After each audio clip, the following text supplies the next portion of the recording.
అందరికీ ఒకటే హామీ ఇస్తున్నాం.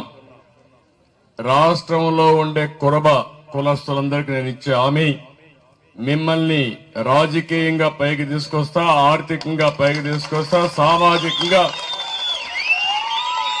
ఒక శక్తివంతమైన జాతిగా తయారు చేసే బాధ్యత తెలుగుదేశం పార్టీ తీసుకుంటామని మీ అందరికీ హామీ ఇస్తున్నా. కనకదాసుకి అదే మరి వెంకటేశ్వర స్వామికి అవినాభావ సంబంధం ఉంది కాబట్టి ఒక టీటీడీ బోర్డు మెంబర్ కూడా ఏమన్నారు, ఒకప్పుడైతే పార్సారథి గారు కూడా పనిచేశారు, మళ్లీ ఒక బోర్డు మెంబర్ గా నామినేట్ చేస్తామని చెప్పి కూడా మీకు తెలియజేస్తున్నా. గుడికట్ల పూజారులకి ఆన్రోరియం ఇవ్వాలని చెప్పి కోరారు.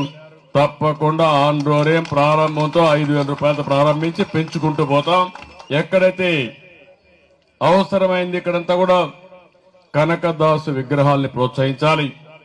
స్టేట్ ఫెస్టివల్ పెట్టాం గాని ఇది మాత్రం తూతూ మంత్రంగా చేస్తున్నారు. అట్లా కాకుండా కులస్తులందరికీ స్ఫూర్తినిచ్చే విధంగా కనకదాసు జన్మదినాన్ని స్టేట్ ఫంక్షన్ గా నిర్వహిస్తాం.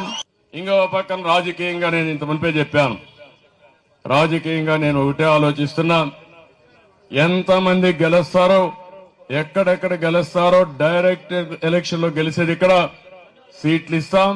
ఒకవేళ డైరెక్ట్ ఎలక్షన్ లో గెలవని ప్రాంతాల్లో ఎమ్మెల్సీలుగా ఇచ్చి ప్రజాప్రతినిధులుగా మీరు అసెంబ్లీలో కౌన్సిల్లో ఎంటర్ అయ్యే పరిస్థితి తీసుకొస్తామని చెప్పి కూడా మీకు తెలియజేస్తున్నా.